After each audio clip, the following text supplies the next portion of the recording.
Eskerrik asko barriro etorti gaiti. Eta, bueno, batzuk barri etorri zarie, baina beste gehizenak goizien egon zarie bai. Jarraituko dugu goizeko hitzaldizetaz, bigarren parte honetan lehenengo goizez izen dira apurbeta salpena, saroiak edo kortak zelakoa diren toponimiak eta guzti horrek. Oin, arratsaldeko hitzaldi honetan, alde batetik Albaro Aragon egongo da, eta bestetik Josu Txezarraga, gehiago zentratuko dire, igual, erabileran, saroien edo korten erabileran. Bai, bueno, como decía, que bueno, gracias a todos por venir otra vez, después de comer y algunos os habéis incorporado ahora, pero bueno, lo que decía que a la mañana, las charlas se han centrado un poquito más en ver qué son los LEs, un poco cómo son la estructura, las medidas, un poco la toponimia, etc. Y hoy por la tarde vamos a tener dos charlas en las que se va a centrar un poquito más el tema en el uso de los LEs. Por una parte está Álvaro Aragón y por otra luego Josu Txezarraga nos hablarán de este tema, de la utilización. Yo soy un poquito más del tema de la arqueología. Bueno, tenemos aquí a Álvaro, que él es doctor en Historia, profesor adjunto en la UV, y bueno, un poco su charla, como pone ahí, será más allá de las Bastarmugarri, los usos silvopastoriles de los seres durante la Edad Moderna. Entonces, lo que vamos a hacer, a la mañana se ha hecho una charla y preguntas, y luego otra charla y preguntas. Ahora haremos las dos charlas y al final ya preguntáis, aportáis lo que... ¿Vale? ¿Nahi dozunean? Vale, mila esker.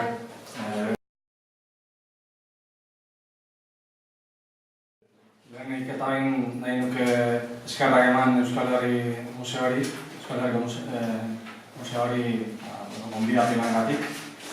Beti, gustuko badu ez, jorratzen ditugun gaiak eta pixka bat jendeari esaltzea. Gehien bat olako gai arrotzak edo pixka bereziak direnak gizarteratzea ezta. Bueno, como bien ha dicho Leire, yo voy a hablar básicamente de los usos y del cambio de los usos a lo largo de la historia. Y de algunas cosas que, bueno, pues conjuntamente con Josu estamos trabajando en los últimos tiempos sobre la evolución de los usos. Y también, de alguna forma, a partir de eso, pues plantearnos preguntas que ya han surgido esta mañana. Bueno, por ejemplo, ¿desde cuándo realmente podemos hablar de los seres tal y como los conocemos actualmente? Bueno, seguramente es una pregunta que no tiene respuesta, pero que de alguna forma nos sirve para centrar un poco el tema y avanzar en el conocimiento. Bueno, un ser. Hoy, esta mañana nos hablaba Luis Mari y también nos hablaba Roslin de qué es un ser, ¿no? O qué creemos que es un ser. Bueno, realmente la pregunta de partida es las denominaciones o los términos que se utilizan a través de la documentación son lo que luego posteriormente a partir del 15 o del 18 conocemos como realmente un ser. Es decir, ¿se puede identificar un cubil o una gustaliza como un ser?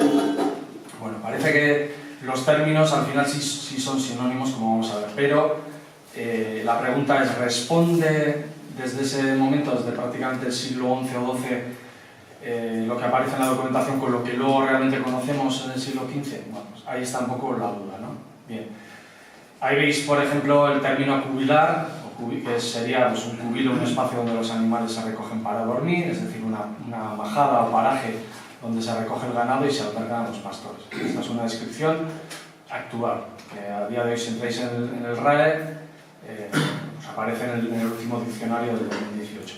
En cuanto a gustaliza, es un término que ya prácticamente ha desaparecido, que generalmente se utiliza en documentación navarra, es decir, que al mismo tiempo ya luego en el siglo XIV, cuando los guipuzcoanos están haciendo referencia a sus espacios, hablan de seles, sin embargo los navarros siguen hablando de gustalizas. O sea que ahí también habría que ver y analizar por qué se producen ese tipo de cambios. Bueno, en ese caso, pues según la definición que se da en 1846, es un terreno destinado a los pastos de ganados vacunos de cada vecino. Bien, esta es un poco la pregunta que nos hacemos, ¿no? ¿Responden realmente a la imagen arquetípica que tenemos del ser? Pues no lo sabemos. Esta mañana nos hablaba Luis Mari de las intervenciones arqueológicas pero como él muy bien ha manifestado, pues, sabemos que son terrenos ocupados desde ese periodo, desde incluso la época del Bronce y época romana, pero no sabemos si realmente ese mojón estaba ahí desde entonces o ha sido posteriormente establecido. Él esta mañana nos mostraba un texto del fuero de Ferrones de Oyarzun, de 1328 creo recordar que es, en el que se habla de que hay que amojonar los seres. Claro, el problema es definir que en esa época qué es amojonar, porque amojonar o poner mojones muchas veces era poner una cruz en un árbol. O como él decía, pues el punto de referencia es el fuego. Bueno, entonces hay la existencia de un Austarri o de una Austarriza se puede retrotraer antes del siglo XV, que es cuando ya claramente tenemos la descripción de algunos de los seres y parecen responder a ese arquetipo. Pues ahí estaría la pregunta, ¿no? Sí que a partir del siglo XV tenemos esa figura o esa imagen arquetípica, serían áreas circulares con una piedra central o centrical o cenizal y con piedras de geotemas o también denominadas bastarmugarris, pobladas de árboles y con una serie de construcciones perecederas o albergaderos en las que se sesteaba y albergaba principalmente los gustos de ganado vacuno, aunque luego también existían otra serie de animales y generalmente se aprovechaban, al menos ya a partir del siglo XV, en régimen de usufructo, a cambio de lo cual pues, se cobraba o se abonaba una renta o censo anual, ¿no? Bien, estos albergaderos además suelen ser generalmente de madera, porque prácticamente hasta el siglo XVIII no aparecen las bordas tal y cual como las conocemos hoy día, de piedra, y los tejados solían ser de tepe, de hierbas, y bueno, eso está bastante bien tipificado en la normativa de la época, en la que se establece que se hagan con materiales perecederos, es decir, con madera. ¿Por qué? Porque generalmente la piedra, las tejas, como sabéis, pues marcan propiedad. Y esto es un terreno, digamos, que ha sido privatizado dentro de un ámbito comunal, de usos comunales, ¿de acuerdo? Y bueno, pues, por eso, de alguna forma, eso se vigila bastante. Bueno, tenemos el ejemplo de algunos sedes de la Catedral de Pamplona y de Roncesvalles ya a partir del siglo XI y XII, que tenían una serie de sedes en la parte guipuzcoana y de hecho establecen una especie de, bueno, hacen generalmente durante el verano, durante el invierno trasiegan o trashuman, si queréis, hacia la zona costera de Guipúzcoa. Básicamente desde Roncesvalles, como aparece en este otro, van a la zona de Baja Navarra, también a la zona bearnesa, a la zona del Nabur, y en la zona, incluso también en Navarra, pues a la zona de Izlarrea, Azueta, Aranaz, y en la zona de Guipúzcoa pues los encontramos en multitud de lugares, como por ejemplo pues, en Oyarzun, en Rentería, en Zumaya, etc. Y los de la Catedral de Pamplona pues los tenemos en la zona de Orio, en Igueldo, en Fuenterrabía, en Alza, etc. O sea que hay un trasiego por el cual los ganados de propiedad de la Catedral de Pamplona o de la Real Colegiata pueden ir a pastar directamente a esos cubilares o a esas bustalizas, pero no a los montes comunales de las villas en las que están situados. Es por eso por lo que se les permite el pasto de sol a sol. Esa es un poco la clave, es decir, los habitantes de esas zonas tienen la posibilidad de pastar tanto de día como de noche, pero los extranjeros, los foráneos, nos hizo una preguntación, son los que tienen regulado el pasto de sol a sol. ¿Eso qué implica? Pues implica una serie de ventajas en las que luego de alguna forma entraremos. Bueno, veis también que este sistema se mantiene pues, prácticamente hasta el siglo XVI, incluso se amplía, porque a pesar de que luego a partir ya del siglo XV Roncesvalles va perdiendo la propiedad de estos seles, o los vende, o establece censos enfiteuticos con las villas en las que están situados, mantendrá en Andatza, en Iría y Andatza, va a mantener, cerca de Usurbil, va a mantener un territorio que es de su propiedad. con un administrador, etc. Y sabemos que durante el siglo XVI y XVII sigue llevando allí el ganado, generalmente desde la zona de Goizueta, de Beruete, es decir, de la zona noroccidental de Navarra. O sea que hay una continuidad en el uso. Sin embargo, el resto, como veremos luego, va perdiendo, por una serie de razones que luego analizaremos. Bueno, volvemos un poco al tema de la correspondencia entre cubilar, Gustaliz y sel. Bueno, pues parece ser que sí, que el término hace referencia a lo mismo. Luego habría que plantearse, y esto creo que es una pregunta que luego en el debate podemos discutir, pero que veo de bastante difícil solución de momento, tal vez alguna de la arqueología nos lo permita, nos permita aclarar esta cuestión.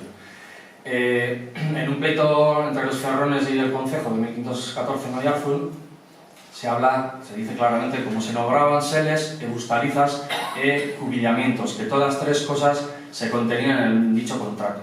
De alguna forma está estableciendo que hay una similitud entre todos ellos, es decir, que se les denomina de la misma forma, es decir, que cubillamientos, bustalizas y seles son lo mismo.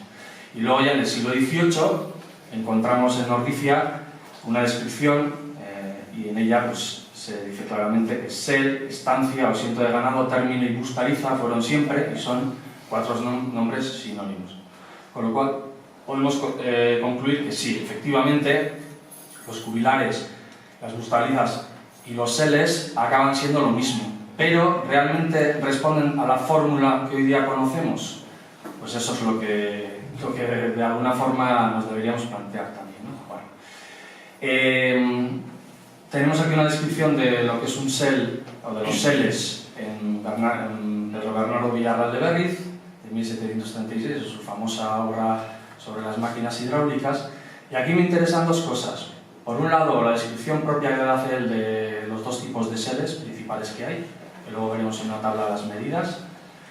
Pero, en segundo lugar, denota en su texto un cambio de uso, ya para el siglo XVIII. Porque cuando hace la definición de lo que es la corta, o el sarobe o el sel, dice, corta es lo mismo que en lengua castellana cortijo, a la piedra ceniza se llama masconce o starella, y en una y otra lengua parece que significa piedra de la ceniza. Sin duda, porque nuestros primeros padres, se está retrotrayendo digamos a la noche de los tiempos, hacían fuego en ella cuando pacían sus ganados, y sería ley o costumbre que en cierta distancia no se arrimase otro. Es decir, que de alguna forma el uso ganadero lo retrotrae al tiempo. De alguna forma ya en el siglo XVIII ya no es un uso tan común de los seles, sino que el uso que se hace de los seles en ese momento es básicamente el de la explotación forestal.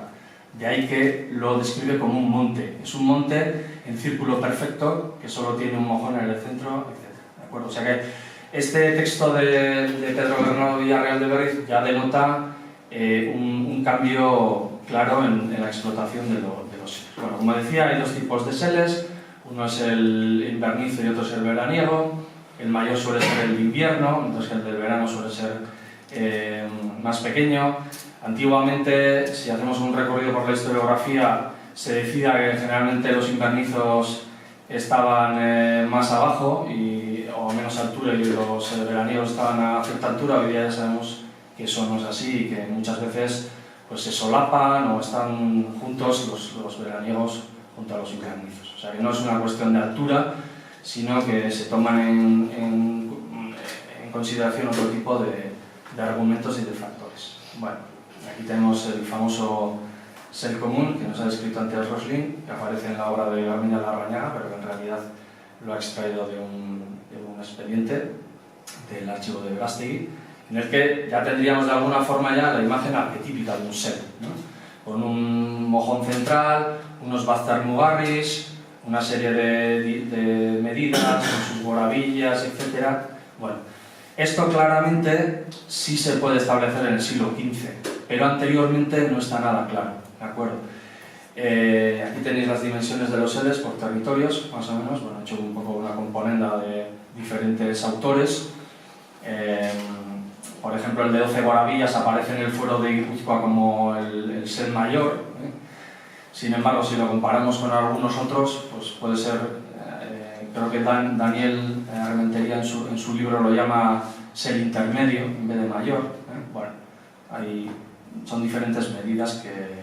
Tenemos el problema que ha mencionado esta mañana Roslin de cuando pasamos a metros, entonces ahí a veces nos comemos centímetros y metros y bueno, igual lo ideal sería desde luego mantener las medidas antiguas. Pero bueno, es para hacernos un poco una idea, ¿no?, de qué son los seres menores y los seres mayores.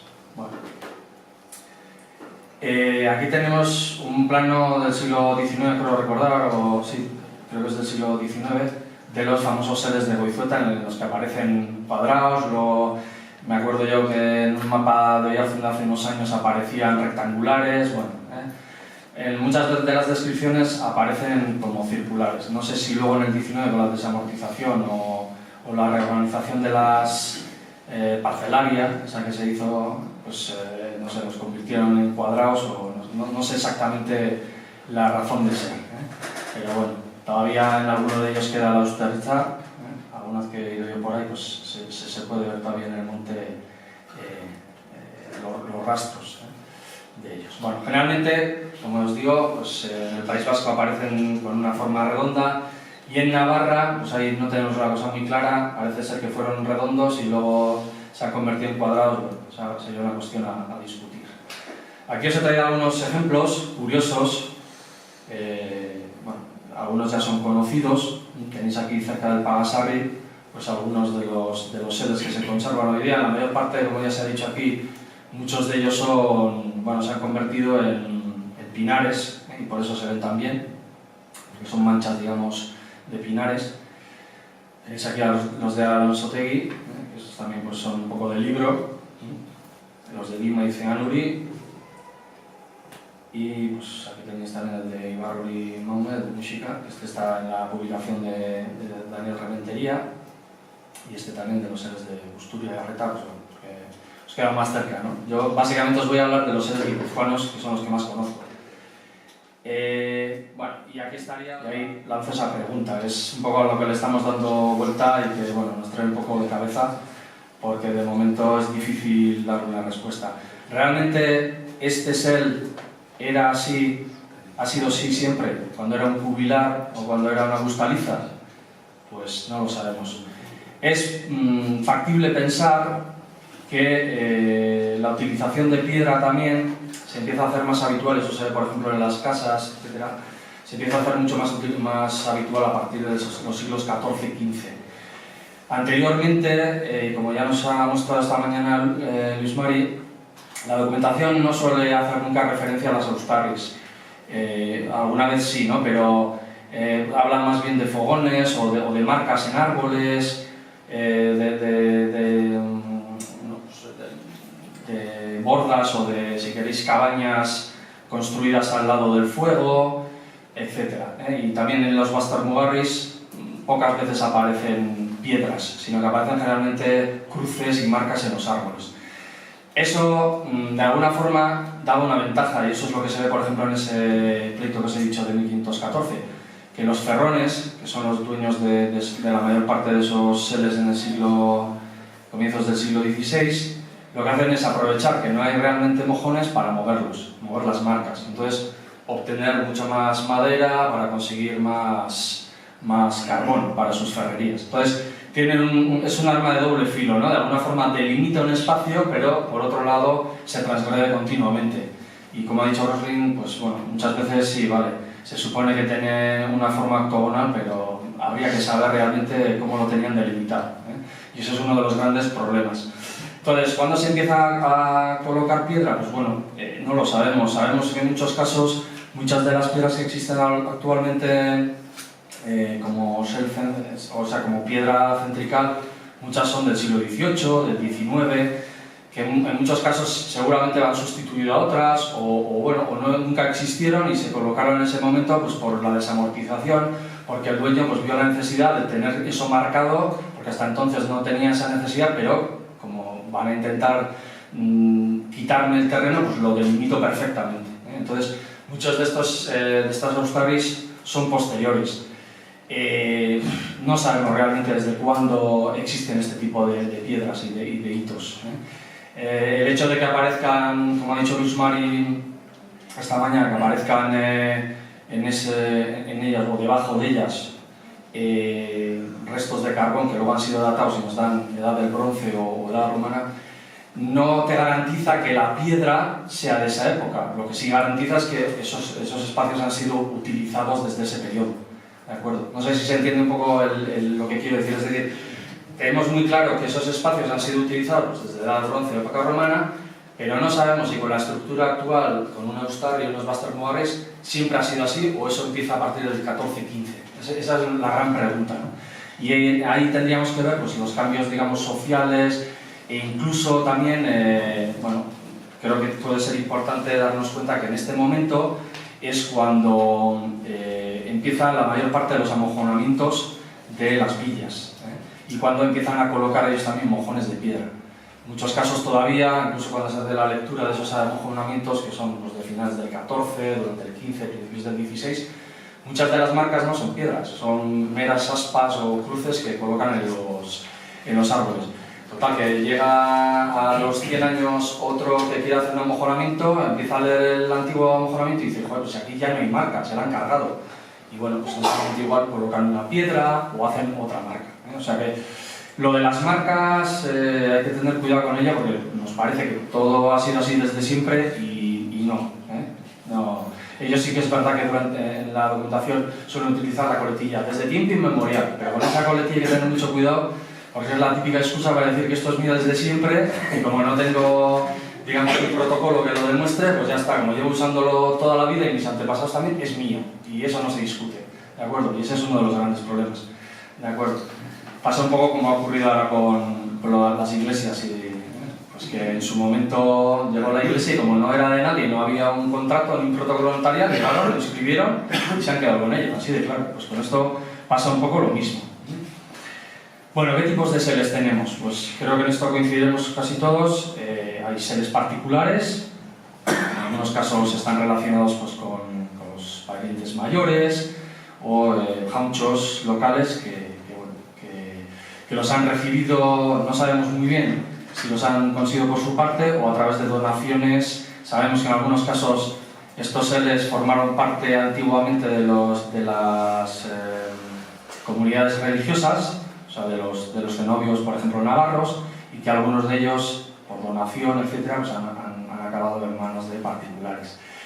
Algunos de esos mismos también han acabado siendo concejiles, como decía antes, pues en el caso de Arzur, en el caso de Alar, a partir del siglo XV ya bueno, empiezan a ser vendidos a los concejos y estos lo que hacen es establecerlos como bienes de propios, es decir, bienes propios del concejo.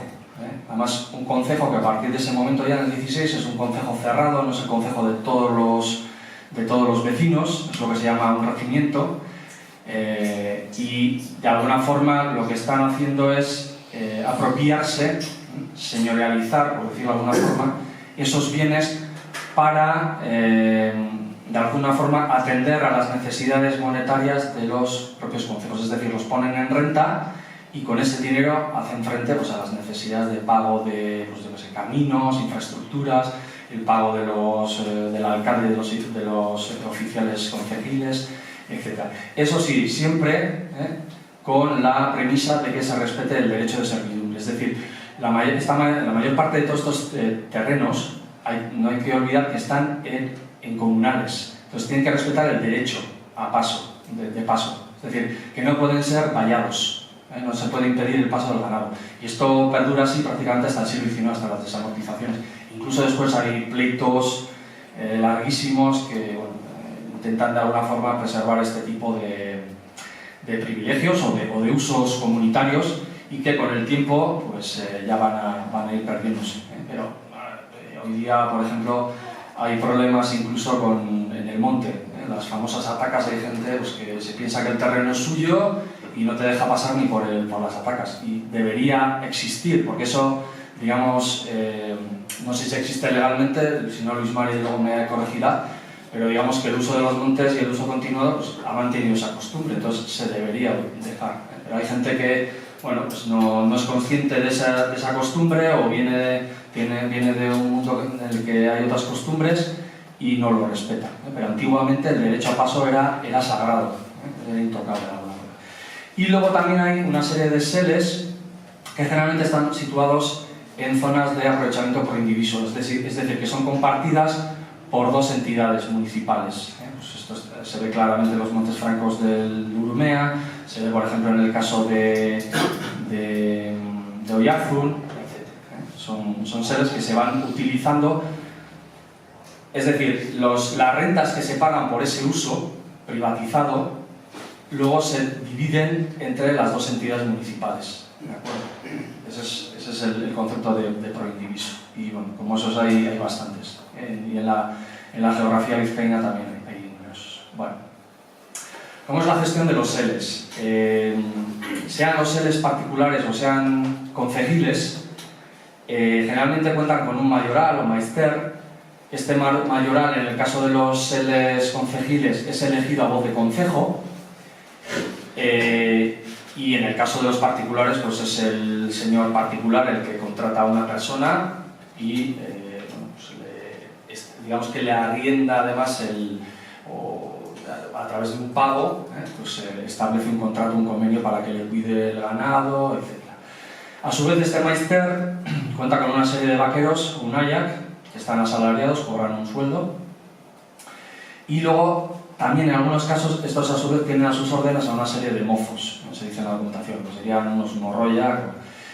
Generalmente esto se ve muy claramente, por ejemplo, en las ordenanzas municipales de 1547 de Zumárraga. También tiene que contar con perros, para la protección del ganado, etc. Y se habla de que tiene que tener chozas con fuego encendido. Esto es una de las premisas también, un poco vinculando a lo que decía esta mañana Luis Mari, de que seguramente lo que da de alguna forma la propiedad o lo que designa el sel no es tanto la Euskarri y los Baztermugarris como tener un fuego encendido. Y esto, bueno, entraríamos en la línea, en el campo de la antropología. Ya sabéis que el fuego de la casa, como se transmite de generación en generación, de alguna forma también las arrauchas son las que vinculan la propiedad, ¿no? del territorio. Por eso, de alguna forma, se dice también que los Kronech eran una especie de hitos que marcaban el territorio de las gens o de las tribus o de lo que hubiese en la época. Bueno, siempre digamos que estamos vinculando el fuego, ¿no? El fuego a lo familiar, al linaje, etc. Y en este caso se ve que también hay esa vinculación. Son chozas de madera, es decir, pedeceras. Generalmente tiene el tejado hecho de tepes y de hierbas, al menos hasta el siglo XVIII. Luego ya en el siglo XVIII, por ejemplo, en lo que es la parzonería de Guipúzcoa y Álava, ya se empieza a ver que se permite la construcción de chozas de bordas en piedra y con teja, etc. Pero hasta la época parece ser que no se utiliza. Generalmente siempre las chozas están junto a la Euskarritza o la Euskarrilla. Muchas de ellas luego, como veremos, en el siglo XV se convierten en caseríos y tienen, además del fuego encendido, pues una serie de corrales y de vallados que ayudan de alguna forma a sestear al ganado. Bueno, asimismo, estos seres están formados por una serie de prados, pastos, arboledas, bosquetes, que sirven pues, para la utilización de ese fuego, para la construcción de las chozas, etc. Y sabemos por un expediente de Roncesvalles que habla de sus seles en Aralar, creo que es de 1452, en el que se dice que, no me acuerdo ahora cuál es el número, creo que tenía unos 22 seles y tenía un busto de, no me acuerdo cuánto eran, ahora no sé si eran 300 cabezas, bueno, no sé. Haciendo la media nos sale que más o menos por sel pastaban unas 20 vacas, lo cual nos da en esa época, sabiendo el número de seles más o menos que existía por aquella época en Aralar, pues nos habla de unas 2000 vacas en Aralar, que es bastante, ¿de acuerdo? Si lo comparamos con los 21.000 cabezas de ovejas que hay hoy día, pues, o 19.000, no me acuerdo cuántas son, que pastan en Aralar, pues no son muchos menos, pero bueno, hay que tener en cuenta que es un número importante. Bueno, una cuestión que a veces yo creo que se olvida en las publicaciones que se realizan, parece que los seres siempre son, o al menos es lo que nos interesa, ¿no? Parece que todos han sido creados en la época medieval. No, Los seles se están todavía creando en época moderna. Y una de las pruebas, podría haber traído otra, como por ejemplo la de Oyarzun, que tengo bien estudiada, pero en el caso de los Montes Francos del Urumea, pues cuando se da referencia de los 14 seles que tiene la Catedral de Pamplona en 1141, luego años más tarde, en 1516, cuando ya son arrendados muchos de esos a San Sebastián y Hernani, aparecen muchos que no figuraban en la nómina anterior. E incluso en el siglo XVIII, también, entre los seles citados en los Montes Francos del Urumea, aparecen 5 seles que anteriormente no existían. Es decir, que los seles se han ido creando a lo largo del tiempo, no todos son de época medieval. Posteriormente se han seguido edificando o estableciendo. ¿Cómo se haría? Pues no sé, la sospecha es de que con alevosía y premeditación y nocturnidad, pues iría alguno por la noche, ocuparía un terreno, le colocaría o marcaría los mojones y diría, esto, si no me lo quitan en 5 o 10 años, va a ser mío. Y luego realmente no presentaría ni siquiera un protocolo de propiedad, pero bueno, pues el entorno, el resto de los vecinos, pues aceptaría de alguna forma. Lo digo porque para el caso de los seles no conozco yo documentación de este tipo. Sin embargo, para otro tipo de terrenos sí sabemos que se hacía así. Iban al monte comunal, lo ocupaban, talaban todos los árboles una noche y empezaban a cultivar. Pues, plantaban maíz, mijo, lo que sea, y luego pues ves que en el pleito, al tiempo, ha habido un pleito y lo único que han hecho realmente es decir, no, esto lo llevo yo utilizando desde hace no sé cuánto tiempo y es mío. Y le dicen, ya, ¿y de dónde está el título de propiedad? No hay, pero claro, el concejo tampoco tiene. Entonces, ahí, de alguna forma, al final llegan a la componenda, le hacen pagar unos cánones por la ocupación y bueno, todo el mundo contento. Al final, de alguna forma, se hace así. Pero bueno, no lo sé, igual encontraremos algún día algún documento en el que se nos hable de la edificación propia de un ser. Bueno, en cuanto a la evolución de los usos, y esto es algo en lo que seguramente luego Josu va a profundizar, bueno, pues tenemos que básicamente el uso empieza siendo ganadero, aunque también se utiliza por supuesto para la obtención de carbón, pero a partir ya del siglo XV vemos que hay un cambio bastante importante. Esto nos hace plantearnos algunas preguntas que creo que pueden ser importantes. Bueno, ¿dónde tenemos? Es un fenómeno bastante habitual, tanto en Guipúzcoa como en Vizcaya. Tenemos el caso ya estudiado de Oñati, el de Legazpia, el de Orio que estudiaron Xavier Alberdi y Josu. Está también el caso de los seres de Marquina y los de Ziortza, ¿no? Que esos también han sido estudiados. Se convierten en caseríos, son zonas de explotación agrícola vinculadas al cultivo de trigo, de mijo, de lino, de hortalizas, la existencia de manzanares, frutales. Luego ya a partir del siglo XVII aparece el trigo, el maíz, venido de América, que sustituye generalmente al mijo.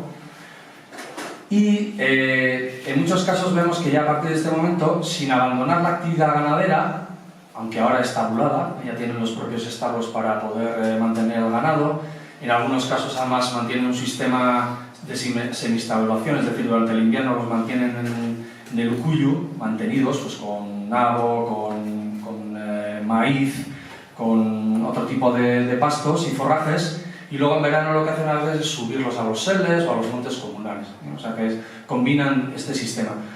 Y se ve claramente que ahora no está meramente centrada en la ganadería mayor, sino que también ya empieza a haber ganadería menor con ovejas y cabras. Sabemos, por ejemplo, que para el siglo XVII pues, un caserío habitual en Guipúzcoa, en Vizcaya, pues tenía del orden de, pues, si tenía 1 o 2 yuntas de bueyes, ese seguro que era rico. Y generalmente pues, tenía 1 o 2 vacas lecheras para que les aportase leche, tenía algún novillo de cría, además, para luego vender, y luego pues tenía del orden de unas 12 cabras y unas entre 20 y 40 ovejas. Bueno, más o menos se repiten esos esquemas ya a partir de este momento. Bueno. Como decía anteriormente, vemos que ya a partir de mediados del siglo XV, donde tenemos constatado documentalmente que hay una ampliación tanto de la demografía humana como de la demografía, digamos, animal, es decir, sabemos que a partir de mediados del siglo XV hay un aumento demográfico, tanto en las personas como, por ejemplo, en el ganado. No tenemos, desgraciadamente, documentación que claramente nos hable de la expansión de la ganadería menor, pero mi sospecha es que precisamente es este el momento en el que de alguna forma la ganadería mayor se estanca y va perdiendo sitio con respecto a la ganadería menor. Es por eso por lo que además coincide en el tiempo que la mayor parte de los cenobios que tenían sus sedes, por ejemplo en Guipúzcoa o en Aralar, Roncesvalles o la Catedral de Pamplona, a partir de mediados del siglo XV empiezan a marginar su uso y lo que hacen muchas veces es venderlos a particulares o a los concejos a través de censos enfiteutísticos o ventas directas, etc. De manera bastante... ¿Por qué? Bueno, tenemos el caso, por ejemplo, de los seles de Fuenterrabía y otros, en los que la documentación, la propia Catedral de Pamplona nos dice que los habitantes, por ejemplo, de Fuenterrabía les están presionando, les ocupan los seles, persiguen a los animales, incluso les hacen pagar una vaca en cada temporada, cada verano o cada invierno que llegan allí. Entonces, bueno, sienten esa presión de alguna forma, ¿no? Y vemos ya que a partir del siglo XVI empiezan a deshacerse de esos seles. Los arriendan a particulares o a los concejos y, bueno, esta sería un poco la hipótesis, ¿no? Realmente significa estos cambios en el uso de los seles que la ganadería bovina está perdiendo predicamento frente al ganado menor. Pues bueno, es una hipótesis que habrá que explorar.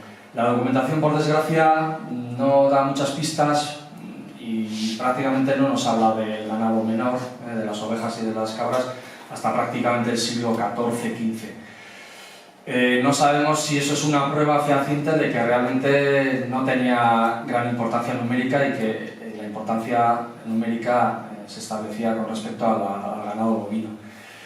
Pero claro, también hay que tener en cuenta que quien generaba normalmente la documentación son estas instituciones monásticas. Entonces a ellos lo que les interesa es este tipo de ganado, no las ovejas de momento. Pero eso también nos hace pensar, porque sabemos que Roncesvalles o valles, digamos, del norte pirenaico en estos momentos tienen importantes rebaños que llevan, pues, por ejemplo, a las Bardenas o al sur de Francia, y ahí sí se mencionan. ¿Por qué en el caso guipuzcoano o vizcaíno no se menciona realmente este tipo de ganadería? Bueno, ahí estamos todavía en un momento en el que no sabemos, no podemos aseverar una cosa u otra, pero se parece que realmente hasta prácticamente el siglo XVI lo que más predomina es el ganado vacuno frente al ovino. Y luego es a partir del siglo XVI-XVII cuando ya se producen esos cambios. Seguramente la expansión del ganado menor, de las cabras y de las ovejas, se iniciaría en el siglo XIV. Esto, por ejemplo, está constatado en otros lugares, como por ejemplo la meseta castellana y en Aragón. Pero aquí la documentación pues, no nos da pistas realmente. Pero se puede sospechar que seguramente sería ese momento en el que de alguna forma el número de bustos o de ganado vacuno se estanca y empieza a expandirse el número de ovejas. Hay algunos datos, por ejemplo, sabemos que en el caso de Oyarzun, a finales del siglo XVI, los dueños de las ferrerías, que estaban digamos, asociados en torno a la cofradía de Santa Catalina, creo recordar que es, no, Santa Bárbara, no, Santa Catalina, no me acuerdo ya. Bueno, empiezan a vender todos sus bustos. No era un número grande de cabezas de ganado, pero los venden. ¿De acuerdo? Y alegan que es que las vacas y los bueyes están haciendo importantes daños en los bosques. Los bosques en esta época, la mayor parte de ellos en la zona de Oyarzun, Legazpia, en todas las zonas ferronas, aquí en Vizcaya también, eran bosques jarales, es decir, se cortaba desde la cepa. Y de ahí salieron una serie de pequeñas ramitas que se cortaban cada 15-12 años. Claro, como los bosques son comunales, no se pueden vallar, y el ganado se metía y se lo comía. Entonces, parece ser que quieren evitar esos daños. Y además de los cambios que se producen en la ganadería, también empiezan a establecer un sistema de corte diferente en altura. Es decir, en vez de cortar por la cepa, trasmochan los árboles a 2-3 metros de altura para evitar que se coman los retoños. Y eso se ve clarísimamente, sobre todo a partir de la segunda mitad del XVII, en Oyarzun, en Legazpia, en Rentería, en los montes francos de Urumea. Bueno, o sea que ahí se ve que hay una serie de síntomas importantes. Bueno, como digo, para fines del siglo XIV y durante el siglo XV los grandes monasterios se empiezan a deshacer de las Gustalizas de Guipúzcoa, por las dificultades que tienen. Únicamente queda en el caso de Roncesvalles el espacio de Usurbil, de Andatza y de Iría. Y normalmente vemos que en estos espacios que pertenecen, digamos, a estos cenobios, se practica una transhumancia de largo recorrido, estacional, pero únicamente pueden pastar en lo que, digamos, sería el ámbito del sel, tanto de día como de noche, porque una vez que salen a los montes comunales, lo hacen de sol a sol. Es un poco lo que hablábamos antes del derecho pirenaico, si se le puede llamar así, en el que se establece que todos los ganados foráneos van a pastar de sol a sol. Se establece esa... Y esta coletilla, bueno, se puede rastrear hasta el siglo XI. Hay por ahí no me acuerdo ahora, pues una real orden o un decreto de Sancho el Mayor, 1035 creo recordar, en el que se habla clarísimamente del pasto sol a sol, que luego queda registrado, como vamos a ver luego, en los fueros de Vizcaya y de Guipúzcoa de alguna forma. Bueno, estamos en un momento durante los siglos XIV y XV, y esto creo que es importante tenerlo en cuenta, en el que los concejos van a intentar recuperar los espacios usurpados de alguna forma por estos parientes mayores, estas instituciones que contaban con privilegios reales, y tratan de consolidar sus jurisdicciones. No es casualidad que precisamente a partir del siglo XIV empecemos a encontrar en los archivos municipales expedientes de amojonamiento de los límites de los pueblos. Casualmente, en muchos de los casos, los límites se establecen en función de los seres. Esto, por ejemplo, en el caso de Oiartzun se ve muy bien. Cómo, básicamente, los límites del concejo de Oiartzun y el de Rentería o el de Fuenterrabía se establecen en función de la situación de los seres. Eso significa que creo yo, es una interpretación que hago, que seguramente antes de la fundación de la villa la existencia de esos seres ya marcaba, digamos, las diferencias poblacionales o comunitarias, digamos. Es decir, que de alguna forma, ya anteriormente al establecimiento de los límites de los concejos, esos grupos que vivían en cada uno de esos lugares ya tenían una conciencia propia de la diferencia que tenían con respecto a sus vecinos, por decirlo de alguna forma. Porque generalmente sabemos que son antes los seles que las villas. Incluso en ese famoso pleito de los ferrones de Oiartzun se dice eso, que nosotros estábamos antes de las villas, entonces tenemos más derechos, etc. ¿De acuerdo? Bueno, aquí la gran revolución que se produce tanto en la explotación de los montes como yo creo que en la explotación de los seles es la llegada del maíz. Hemos visto cómo hay una primera fase en la que muchos de los seles se convierten en explotaciones agrícolas, estableciendo caseríos que generalmente no abandonan la explotación ganadera, pero que a partir de ahora se van a especializar más en la explotación agrícola, primero con mijo y otros productos y luego posteriormente con el maíz, y a partir del siglo XVII se ve clarísimamente que hay una especialización también ganadera. Centrada básicamente en el ganado ovino, más que en el vacuno. Como ya os he dicho antes, a mediados del 17, un caserío, en líneas generales, contaba con 2-3 vacas o una yunta de bueyes y tenía unas 40 ovejas, 12 cabras, o sea que ya hay una derivación ya. El establecimiento del maíz permite aumentar el número de cabezas de ganado vacuno, eso sí, de alguna forma estabuladas, es decir, abandonan el pasto en las alturas o hacen un pasto, establecen un régimen semiestabulado, y quien va a ocupar ahora los pastos de altura son las ovejas. Es decir, de alguna forma las ovejas van a ir desplazando al ganado, y esto es un proceso de largo recorrido. Esto se ve clarísimamente, por ejemplo, en las Juntas Generales de 1799, los ganaderos vacunos se quejaban de que cada vez en la zona de Aralar y los pastos de altura estaban siendo desplazados por los rebaños de ovejas. Utilizaban términos como en las películas de vaqueros, pues que están por un lado los ganaderos y por otro los pastores. Pues aquí se utilizaba digamos, un lenguaje similar. Y las propias instituciones provinciales hablan de los pastores como unos muertos de hambre, que están robándole el pasto a las vacas, que son realmente las que le dan riqueza al territorio. Y eso también pasa, por ejemplo, en el caso de Vizcaya, eso lo sabe Josu, que ha estado analizando esa documentación, cómo intentan reducir la llegada de rebaños guipuzcoanos a los pastos vizcaínos, porque bueno, pues también hay una avalancha terrible de rebaños de ovejas que llegan pues, desde, por ejemplo, desde Aizgorri o desde otros puntos a la zona de marina de Vizcaya. Entonces, bueno, pues se ve que eso...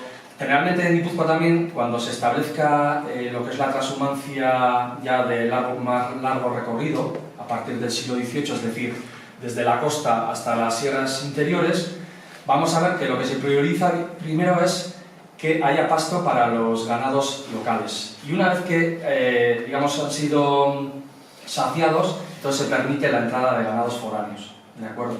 Pero hasta ese momento lo que se prioriza, y no todos los concejos están en esta línea, hay algunos que permiten la llegada de foráneos, otros que no, a los que los permiten les establecen un canon, bueno, hay diferentes situaciones. Bueno, lo que decía un poco del fuero de Vizcaya, vemos como ya en el fuero viejo se habla de que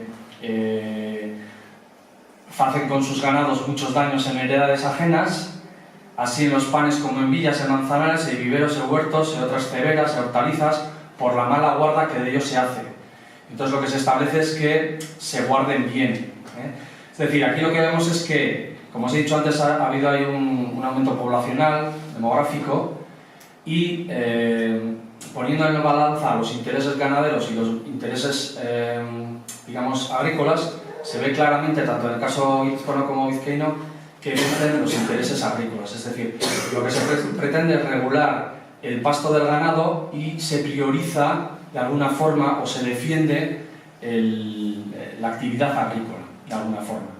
Intentan que puedan convivir, pero sin ninguna duda se ve claramente que lo que se prioriza es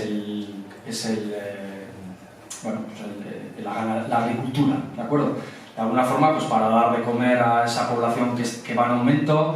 Sabéis que Guipúzcoa y Vizcaya tienen la ventaja de que están al lado del mar y suelen traer los panes de mar, es decir, importan grano, pero de alguna forma también se intenta priorizar la agricultura y también, en el caso de Guipúzcoa sobre todo, la siderurgia, y de alguna forma la ganadería va a quedar en un segundo plano, y siempre va a estar en un segundo escalafón con respecto al resto. Bueno, vemos ya que en el año 1526, con el fuero nuevo, son algo más específicos en el tema del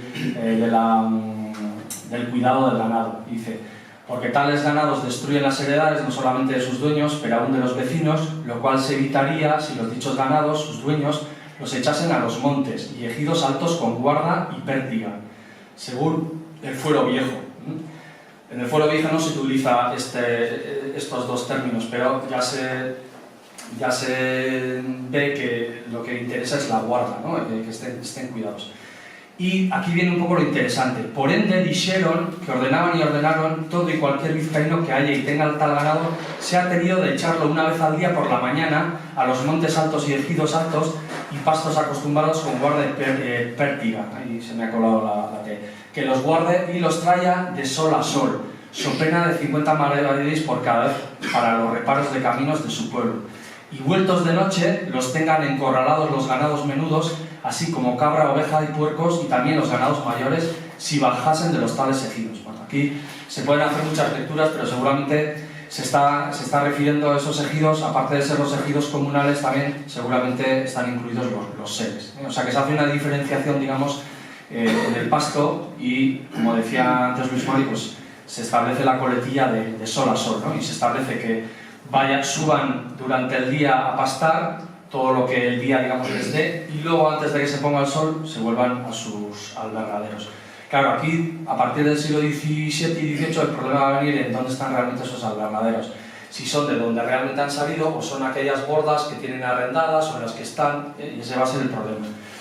porque una de las grandes ventajas, aquí lo vemos también en la ordenanza de pastos de Guipúzcoa, una de las grandes ventajas de los seles, ¿cuál es? Ahí veis que en el fuero nuevo de Vizcaya se obliga a, saliendo digamos del caserío, de las casas que digamos están en el centro de la villa, suban a los pastos altos y pero en el mismo día bajen.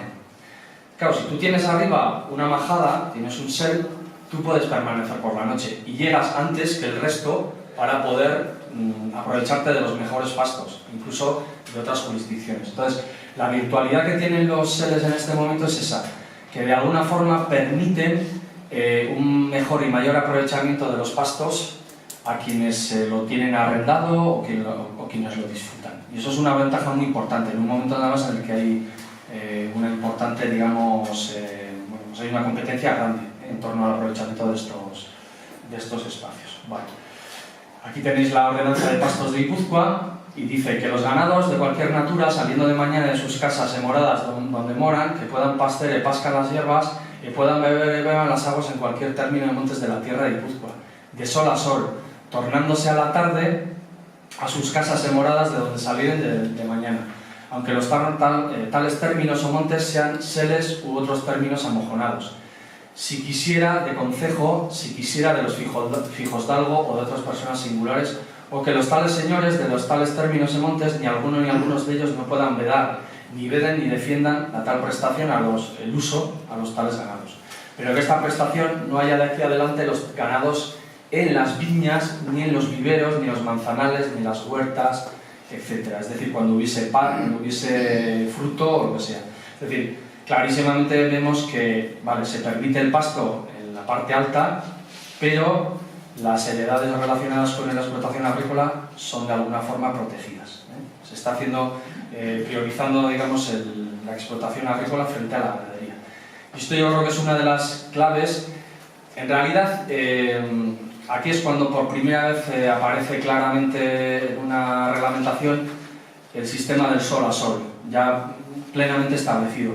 Pero a través de pleitos que tenemos pues, de la zona del Alar y de otros, sabemos que esta coletilla se utilizaba, que generalmente a los ganados de los rebaños extranjeros se les obligaba al pasto de sol a sol, ¿de acuerdo? Y ahí está precisamente la gran ventaja de tener seles, ¿de acuerdo? Para los que pueden disfrutar de ellos. O sea que digamos que el sel de alguna forma es una zona, digamos, de colonización, pero al mismo tiempo permite un uso privilegiado de los comunales, a partir de un espacio, digamos, privatizado o particularizado. Bueno, otra de las pruebas ya muy clara, digamos, del uso forestal prácticamente exclusivo de los seles a partir de los siglos XVII y XVIII, esto no quita que luego se vuelvan otra vez a utilizar para el pasto del ganado, generalmente ovino, es la ley 54 de las Cortes de Pamplona sobre la plantación y conservación de árboles, que establece que esas plantaciones se hagan en primer lugar en los seles. Es decir, esos seles están tipificados de alguna forma, se sabe dónde están, pero al parecer no se está haciendo uso de ellos, ni siquiera ganaderos. Entonces, lo que se plantea es que las plantaciones que se van a hacer generalmente es para el abastecimiento de la Real Armada, se haga primero en esos seles y luego en el resto de lugares donde se establezca. Y esto se ve bastante claro a través de la documentación, como a partir del siglo XVI, el propio pleito de los Torreones de 1514, yo creo que denota precisamente ese cambio. Es decir, ahí hay una lucha por los nuevos recursos forestales y lo que hacen los dueños de los seles es ampliar los límites para poder obtener mayores cantidades de carbón, para hacer frente a la demanda que está habiendo en un momento además en el que el número de ferrerías o se está manteniendo, se amplía o bueno, se mantiene básicamente. Ahí hay un aumento de producción. Bueno, para terminar, arquetípica a partir del siglo XV que se mantiene en el XVIII. No sabemos si anteriormente el sel era un espacio circular en el que existía una piedra cenizal, había una serie de mojones externos, había una choza, con sus majadas y con sus albergaderos. Bueno, no sabemos si era así. Se puede sospechar que sí, pero no tenemos la prueba fehaciente. Lo que sí sabemos es que generalmente son áreas de uso particularizado en áreas comunales y que esto supone una auténtica ventaja. Son áreas de colonización, clarísimamente, porque muchos de ellos luego se convierten en caseríos, incluso en el siglo XVIII. Sabemos que los caseríos que a partir del XVIII y XIX se empiezan a establecer en altura ya a partir de 200 metros, muchos coinciden con sedes y se convierten en caseríos. O sea que es, digamos, una zona de privatización de esas áreas comunales que sirve de alguna forma para colonizar el espacio y que sirve también de referencia a las propias comunidades en las que se establecen. Vemos claramente que en algunos momentos varían los usos, en otros hay una cierta continuidad, pero que sobre todo hay una diversificación de esos usos a partir del siglo XIV, que únicamente no se utilizan para la explotación ganadera como venía ocurriendo prácticamente desde el siglo XII, en el que ya tenemos referencia a esos cubilares, gustalizas y seles, y que luego, ya pues a partir del XVI, hay un uso forestal más acusado e incluso hay un uso agrícola, ¿de acuerdo? Y bueno, básicamente sí quisiera advertir que no se puede hacer una generalización, es decir, un poco lo que nos falta, yo creo ahora, de los estudios que están hechos, sería entrar más en profundidad en cada una de las casuísticas, y ver estos seres que tenemos catalogados en la mayoría de los casos desde cuándo existen, porque a veces me da la impresión de que, bueno, hacemos un catálogo de los seres y parece como que todos son de la misma época y no es cierto. Habría que establecer claramente desde cuándo es cada sel, porque eso además nos podría dar una serie de pistas a la hora de entender por qué surgen y cómo se produce esa privatización, tanto a nivel documental como a nivel arqueológico, porque creo que ahora os va a hablar Josu de sus últimas investigaciones y van un poco en ese sentido, ¿no? del registro material que ha encontrado en algunos de esos seres y que bueno, pues, han supuesto una cierta sorpresa porque en seres que aparecen en la documentación en época medieval, pues luego aparecen registros que no tienen nada que ver con esas épocas. Entonces, bueno, pues estamos todavía un poco despistados, pero supongo que con el tiempo, pues, bueno, la arqueología supongo que nos acabará dando pistas de realmente cómo se ha producido esta evolución.